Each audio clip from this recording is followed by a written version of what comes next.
بسم اللہ الرحمن الرحیم۔ السلام علیکم عزیز طلباء و طالبات، امید کرتی ہوں کہ آپ سب خدا کے فضل و کرم سے بخیریت ہوں گے۔ میں مدثرہ اکبر، سینئر سبجیکٹ اسپیشلسٹ اردو، آپ سے مخاطب ہوں۔ آپ کو ڈویژن پبلک اسکول و انٹر کالج ساہیوال کی آن لائن کلاسز میں خوش آمدید کہتی ہوں۔ آئیے عزیز طلباء و طالبات، آج کے سبق کا باقاعدہ آغاز کرتے ہیں۔ یہ سبق آپ کی جماعت ہشتم کی اردو کی درسی کتاب سے لیا گیا ہے۔ یہ سبق جس صنف ادب سے تعلق رکھتا ہے وہ نظم کہلاتی ہے۔ اس کا عنوان ہمارے وطن کا نشاں ہے۔ اس سبق کی تدریس کا مقصد یہ ہے طلباء کو شاعر جمیل الدین آری کے بارے میں بتایا جائے اور ان کو اشعار کا درست لفظ کے ساتھ ادا کرنے کے ساتھ ساتھ خلاصہ نگاری سکھانا ہے۔ طریقہ تدریس کچھ یوں ہوگا: سب سے پہلے شاعر کا تعارف پڑھیں گے، پھر نظم کی خوش خوانی کی جائے گی اور مشکل الفاظ کے معنی بتائے جائیں گے۔ مشکل الفاظ کے معنی بتائے جانے کے بعد خلاصہ نگاری کے چند اہم نکات پر روشنی ڈالی جائے گی اور آخر میں نظم کا اعادہ ہوگا۔ عزیز طلباء و طالبات، یہ نظم جمیل الدین آلی کی تحریر کردہ ہے۔ آپ کا پورا نام نواب زادہ مرزا جمیل الدین احمد خان تھا۔ آپ 20 جنوری 1925 کو دہلی میں پیدا ہوئے۔ آپ نے سی ایس ایس کا امتحان پاس کرنے کے بعد وکالت کا امتحان بھی پاس کیا۔ بطور بینکرز آپ نیشنل بینک میں لگے رہے۔ آپ کو سیاست میں بھی دلچسپی تھی۔ اس کے علاوہ آپ ایک اعلیٰ پائے کے شاعر، نغمہ نگار، تجزیہ نگار، کالم نگار اور سفرنامہ نگار بھی تھے۔ آپ کا قلمی نام آلی تھا۔ اسی مناسبت سے آپ جمیل الدین آلی مشہور ہوئے۔ 6 شعری مجموعے اور 4 سفرنامے آپ کی علمی و ادبی کاوشوں کا منہ بولتا ثبوت ہیں۔ آپ کو حکومت پاکستان نے مختلف اعزازات سے نوازا، جن میں ہلال امتیاز بھی شامل ہے۔ آپ نے بہت سے ملی نغمے بھی تحریر کیے، جن میں اے وطن کے سجیلے جوانوں، ہم مصطفی ہیں اور جیوے جیوے پاکستان جیسا مارکۃ الآرا ملی نغمہ جو کہ ہر پاکستانی کے دل کی آواز ہے، آپ کا تحریر کردہ ہے۔ آپ 23 نومبر 2015 کو فوت ہوئے۔ عزیز طلباء و طالبات، آج جو نظم زیر غور ہے وہ آپ کے جذبہ حب الوطنی سے مزین ہے۔ اس ملی نغمے کے ذریعے انہوں نے تحریک آزادی کے رہنماؤں اور اسلاف کی قربانیوں کو خراج عقیدت پیش کیا ہے۔ اب اس نظم کو پڑھتے ہیں تاکہ ہم اس نظم کے مشکل الفاظ کے معنی اور اشعار کے مفہوم سے آگاہ ہو سکیں۔ اشعار کے مفہوم سے روشناس ہونے کے بعد آپ آسانی سے نظم کا خلاصہ تحریر کرنے کے قابل ہو جائیں گے۔ بند نمبر 1: اس سے رشک فلک ہے زمین وطن، اس سے روشن ہوئی ہے جبین وطن، ذرہ ذرہ وطن کا ہوا ذوفشاں، یہ نشاں یہ ہمارے وطن کا نشاں۔ مشکل الفاظ کے معنی: رشک فلک، آسمان کے برابر ہونے کی خواہش، جبین وطن، وطن کی پیشانی، ماتھا، ذوفشاں، روشنی بکھیرنے والا۔ مفہوم: اس پرچم کی عظمت کی بدولت آسمان بھی سرزمین وطن پر رشک کرتا ہے۔ سبز ہلالی پرچم فضا میں لہلہا کر ہمارے وطن کی سربلندی کی ترجمانی کرتا ہے۔ تشریح: اس نغمے میں جمیل الدین آلی اپنے قومی پرچم سے محبت کا اظہار مختلف انداز میں کرتے ہیں۔ ہمارے قومی پرچم کی عظمت و سطوت سے ہماری ارض پاک آسمان کے لیے قابل رشک ہوئی۔ پرچم کی وجہ سے وطن کی زمین اتنی خوبصورت ہے، آسمان بھی اس جیسا ہونے کی تمنا کرتا ہے۔ اس پرچم کی ذوفشانی سے ہی وطن کا چہرہ منور ہوا ہے اور ہماری سرزمین کا ذرہ ذرہ اس پرچم کی عظمت و سربلندی سے دمک رہا ہے۔ بند نمبر 2: یہ ہلال آب ہے تیغ خمدار کی، یہ ستارہ چمک ہے بخت بیدار کی، یہ نشاں قوم کی سطوتوں کا نشاں، یہ نشاں یہ ہمارے وطن کا نشاں۔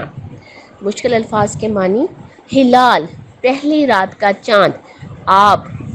آب سے مراد پانی ہے، یہاں چمک اس سے مراد لیا جائے گا۔ تیغ خمدار، ترچھی تلوار۔ بخت بیدار، جاگی ہوئی قسمت، سطوتوں، شان و شوکت۔ مفہوم: اس پرچم پر بنا ہلال ہماری ترقی کا ترجمان ہے۔ 5 کونوں والا ستارہ اس مملکت خداداد کی خوش قسمتی و بلند بختی کا عکاس ہے۔ تشریح: ان اشعار میں شاعر قومی پرچم کے اوصاف بیان کرتے ہوئے فرماتے ہیں کہ سبز ہلالی پرچم پر ہلال اور ستارہ بنا ہوا ہے۔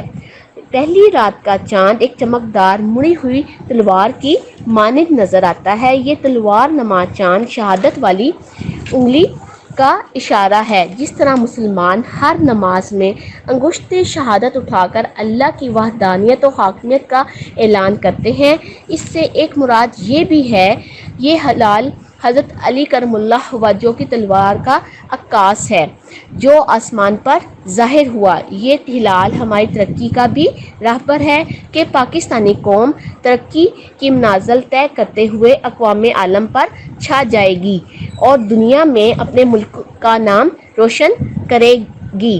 یہ ہلال اس بات کا بھی غماز ہے کہ اس وطن کی بنیادوں میں لاکھوں شہداء اور غازیوں کا لہو شامل ہے۔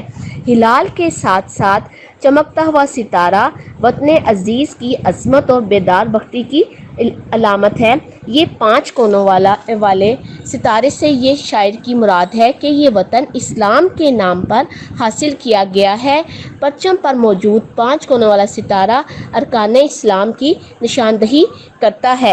ہمارے وطن کا یہ نشان پاکستانی قوم کی شان و شوکت کو ظاہر کرتا ہے۔ پاکستانی قوم کو اپنے وطن سے بے انتہا محبت ہے۔ عزیز طلباء و طالبات، یہ پرچم اس کے پروانوں اور اس کے چاہنے والوں کے جذبہ عشق کو ظاہر کرتا ہے۔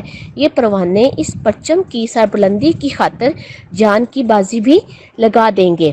بقول علامہ اقبال: تیغوں کے سائے میں ہم پل کر جواں ہوئے ہیں، خنجر ہلال کا ہے قومی نشاں ہمارا۔ بند نمبر 3: یہ نشان جس سے لرزاں تھے روم و عجم، یہ نشان جس سے ترساں تھے خاقان و جم، یہ نشان جس سے تھا سر نگوں ایک جہاں، یہ نشان یہ ہمارے وطن کا نشان۔ مشکل الفاظ کے معنی: لرزاں، کانپتا ہوا، عجم غیر عرب علاقہ، خاقان و جم چین و ترکی کے بادشاہوں کا لقب، سرنگوں جھکا ہوا۔ اس بند کا مفہوم یہ ہے: ان اشعار میں شاعر پرچم کو ہمارے اسلاف کی جرأت و شجاعت کی نشانی بتاتا ہے جن کی ہیبت سے ایران اور روم کی سلطنتیں کانپتی تھیں۔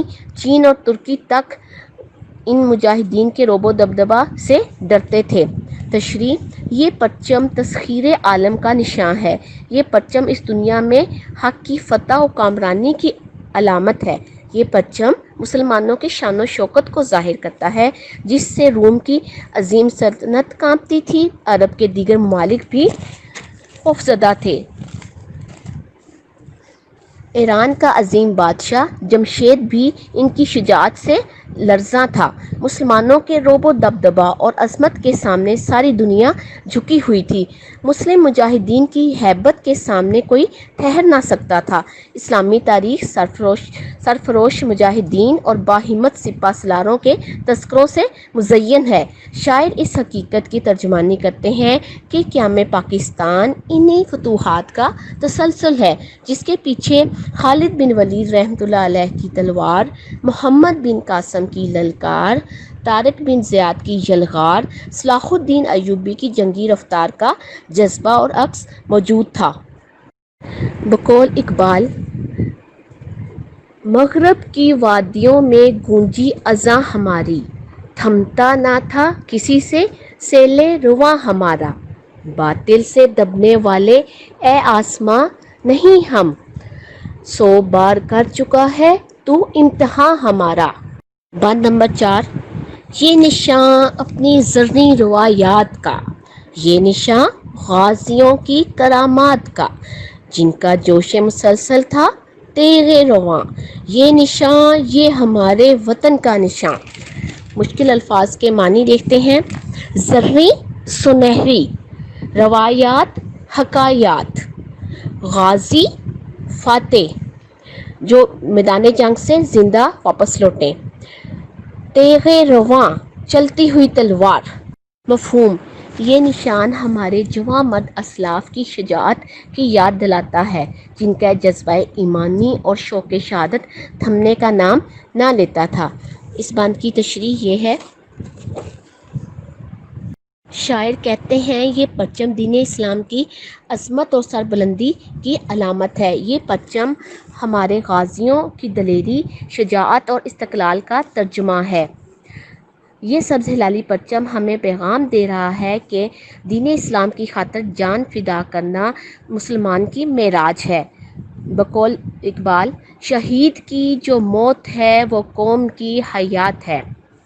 جس طرح پروانے شمع کے گرد اپنی جان فدا کرنے کے لیے منڈلاتے رہتے ہیں، بالکل اسی طرح دین اسلام کے شیدائی اس پرچم کی سربلندی کے لیے اپنی جان لٹانے کو ہر وقت تیار رہتے ہیں۔ یہ پرچم ان سپہ سالاروں کی امانت ہے جنہوں نے اسے سربلند رکھنے کے لیے اپنی جانوں کا نذرانہ پیش کیا۔ بقول شاعر، ہم ہیں عرض پاک کے ذروں کی حرمت کے امین، ہم ہیں حرف لا الہ کے ترجمہ بے خطر۔ جن کے سینے منور تھے قرآن سے، جن کے چہرے فروزاں تھے ایمان سے، جن کی ہمت قوی، جن کی قوت جواں، یہ نشان یہ ہمارے وطن کا نشان۔ مشکل الفاظ کے معنی: منور روشن، فروزاں روشن چمکتا ہوا، قوی طاقتور۔ مفہوم: ہمارے مجاہدین کے سینوں میں تعلیمات قرآنی چراغ کی طرح روشن تھیں، ایمان کی طاقت اور قوت سے ان کے چہرے روشن تھے۔ اس بات کی تشریح کچھ اس طرح ہے، ان اشعار میں شاعر اپنے اسلاف کی قوت ایمانی بیان کرتے ہوئے فرماتے ہیں کہ ان کے سینے قرآن پاک کی تعلیمات سے روشن تھے، ایمان کی روشنی ان کے چہروں سے عیاں ہوتی تھی، ان کا ایمان اتنا پختہ تھا اور تعلیمات قرآنی ان کا زور بازو تھیں۔ سورہ بقرہ میں ارشاد ہے، شہید کو مردہ مت کہو، وہ زندہ ہیں اور اپنے رب کے ہاں روزی پاتے ہیں۔ شہید کی عظمت کا اندازہ قرآن پاک کے ان الفاظ سے ملاحظہ فرمائیے، اللہ تعالیٰ کی راہ میں مرنے والوں کو مردہ مت کہو، وہ حقیقت میں زندہ ہیں مگر تم اس بات کا شعور نہیں رکھتے ہو۔ شاعر سرفروش مجاہدین کو خراج عقیدت پیش کرتے ہیں کہ یہ انہی کی بدولت مسلمان قوم کی دھاک پوری دنیا میں بیٹھی۔ بقول شاعر، شہیدوں کا لہو وہ نور ہے جس کی تجلی سے یقین افراد کے قوموں کے مستقبل سنورتے ہیں، اس کی تابشوں سے آسمان فکر و دانش پر نئی صبحیں بکھرتی ہیں، نئے سورج نکلتے ہیں۔ بند نمبر 6، ان کی ہیبت سے صحرا بھی گھبرا گیا، لرزے کوہ و دمن دشت تھرا گیا، کانپ اٹھی زمین جھک گیا آسمان، یہ نشاں یہ ہمارے وطن کا نشاں۔ مشکل الفاظ کے معنی: ہیبت خوف ڈر، کوہ و دمن پہاڑ اور وادیاں، دشت جنگل صحرا، تھرا گیا لرزنا کانپنا۔ مفہوم: مجاہدین کے خوف سے جنگل، پہاڑ اور وادیاں بھی لرزاں تھے، مجاہدین کے جذبہ ایمانی سے زمین کانپتی تھی اور آسمان بھی جھک کر خراج عقیدت پیش کرتا تھا۔ تشریح: عزیز طلباء و طالبات، شاعر اس بند میں مجاہدین، غازیوں اور شہداء کو خراج عقیدت پیش کرتا ہے۔ اسلامی تاریخ گواہ ہے کہ غازیوں کی یلغار سے صحرا اور جنگل لرزنے لگتے تھے، مجاہدین کے گھوڑوں کی سموں سے پہاڑ، وادیاں اور جنگل کانپتے تھے۔ مجاہدین اور غازیوں کے جذبہ جہاد کو دیکھتے ہوئے زمین لرزنے لگتی، شام، ایران، عراق، اور مصر کی فتوحات سے محسوس ہوتا تھا کہ آسمان ان مجاہدین کو جھک کر خراج عقیدت پیش کر رہا ہے۔ یہ سبز ہلالی پرچم ہمارے اسلاف کے کارناموں اور عظمتوں کا نشان ہے۔ یہ پرچم ہمارے اسلاف کا نشان ہے۔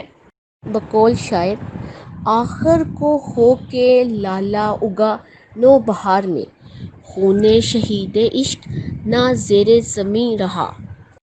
بند نمبر 7: یہ ہمیشہ یوں ہی لہلہاتا رہے، جگمگاتا رہے، ذوق دکھاتا رہے، یہ ابد تک رہے گا یوں ہی ذوفشاں، یہ نشاں، یہ ہمارے وطن کا نشاں۔ مشکل الفاظ کے معنی: لہلہاتا رہے، لہراتا رہے، جگمگاتا رہے، چمکتا رہے، ذو سورج کی روشنی، ذوفشاں روشنی بکھیرنے والا۔ مفہوم: شاعر اس نظم کا اختتام دعائیہ کلمات سے کرتا ہے۔ وہ کہتا ہے کہ یہ مملکت خدا داد ہمیشہ قائم و دائم رہے اور یہ جھنڈا قلعہ اسلام کی بقا کی ترجمانی کرتا رہے، قیامت تک شان و شوکت کے ساتھ یہ پرچم یوں ہی لہراتا رہے۔ تشریح: نظم کے آخری بند میں شاعر خدائے ذوالجلال کے حضور دعا گو ہے کہ یہ پرچم ہمیشہ اسی شان و شوکت سے لہراتا رہے۔ یہ پرچم امت مسلمہ کی درخشاں روایات کا امین و ترجمہ رہے۔ یہ نشان دنیا میں امت مسلمہ اور ہمارے پیارے پاکستان کی ترقی کا ضامن رہے۔ اس کی روشنی میں یہ مملکت خدا داد دن دگنی اور رات چگنی ترقی کرتی رہے اور آنے والی نسلوں کے لیے باعث صد افتخار ہو۔ بقول شاعر: جنت سے کہیں بڑھ کے حسین میرا وطن ہے، ہمسر ہے فلک کی جو زمین میرا وطن ہے۔ عزیز طلباء و طالبات، میں امید کرتی ہوں کہ آپ کو یہ نظم اچھی طرح سمجھ آ گئی ہوگی۔ اب ہم نے اس نظم کا خلاصہ تحریر کرنا ہے۔ خلاصہ تحریر کرتے ہوئے بیٹا چند بنیادی نکات کو ذہن میں رکھا جائے۔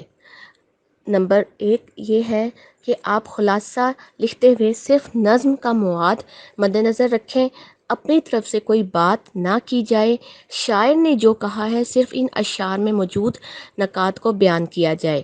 مثال کے طور پر ہم نظم ہمارے وطن کا نشان پڑھ رہے ہیں، اس میں آپ نے وطن یا پرچم کے بارے میں اپنے پاس سے کچھ نہیں لکھنا۔ نمبر 2 حوالے کے لیے کوئی شعر، اقوال یا قرآن آیت و حدیث نہیں تحریر کرنی کیونکہ نظم میں بھی ان کا تذکرہ نہیں ہے۔ نمبر 4 خلاصہ مختصر لکھا جاتا ہے، زیادہ طویل خلاصہ تحریر کرنے پر نمبر کٹ جاتے ہیں کیونکہ بیٹا خلاصہ میں نظم کے اہم نکات کو بیان کیا جاتا ہے اور خلاصہ جون سا ہے ضرورت سے زیادہ طویل لکھنا مناسب نہیں ہوتا۔ اگر نظم جون سی آپ کی طویل ہے تو آپ تھوڑا سا خلاصہ طویل تحریر کریں گے، اگر نظم آپ کی مختصر ہے تو آپ نظم کا خلاصہ بھی مختصر تحریر کریں گے۔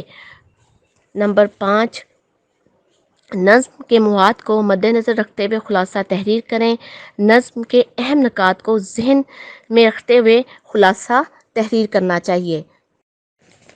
آئیے عزیز طلباء و طالبات، اب ہم اس نظم کا اعادہ کرتے ہیں۔ خلاصہ تحریر کرتے ہوئے سب سے پہلے شاعر کا نام تحریر کیا جاتا ہے۔ یہ نظم جمیل الدین عالی کی تحریر کردہ ہے تو ہم شاعر کا نام تحریر کریں گے۔ اس کے بعد خلاصہ جو کہ نظم کا نچوڑ ہوتا ہے اس میں تمام اہم نکات بیان کیے جاتے ہیں، تو ہم دیکھتے ہیں کہ پہلے بند میں شاعر نے کیا اہم نکتہ بیان کیا ہے۔ یہ پرچم ہماری آزادی کی علامت ہے اور اس کی بدولت سرزمین وطن آسمان کے لیے بھی باعث رشک ہے۔ بند نمبر 2 میں شاعر فرماتے ہیں: اس پرچم پر موجود ہلال ہمارے سرفروش مجاہدین کی شجاعت و دلیری کا عکاس ہے اور 5 کونوں والا تارا ہماری خوش قسمتی کی علامت ہے۔ بند نمبر 3 میں شاعر نے کہا ہے کہ ہمارے مجاہدین کے جذبہ جہاد سے باطل قوتیں لرزاں تھیں، روم و ایران جیسی سلطنتیں ان سے خوف کھاتی تھیں۔ بند نمبر 4 میں شاعر فرماتے ہیں کہ ہمارے اسلاف اور مجاہدین کے سینے ایمان کی روشنی سے منور تھے، اس لیے ان کے قول و فعل میں تضاد نہ تھا اور ایک جہاں ہمارے اسلاف کے سامنے سرنگوں تھا۔ بند نمبر 5، صحرا، جبل و بیاباں سب ان بہادر جانباز سپاہیوں سے خوف کھاتے تھے۔ بند نمبر 6، آخر میں شاعر دعا کرتا ہے کہ ہمارا پرچم یوں ہی لہراتا رہے اور اپنے سرفروش مجاہدین کی تاریخ کی روشنی دنیا میں بکھیرتا رہے۔ آخر میں شاعر کہتے ہیں کہ یہ پرچم ہماری آزادی اور بقا کا ضامن ہے۔ میں امید کرتی ہوں بیٹا آپ کو اس نظم کی اچھی طرح سے سمجھ آ گئی ہوگی۔ اب آپ نے اس نظم کا خلاصہ اپنے الفاظ میں تحریر کرنا ہے۔ اللہ حافظ۔ اللہ ہم سب کا حامی و ناصر ہو، آمین۔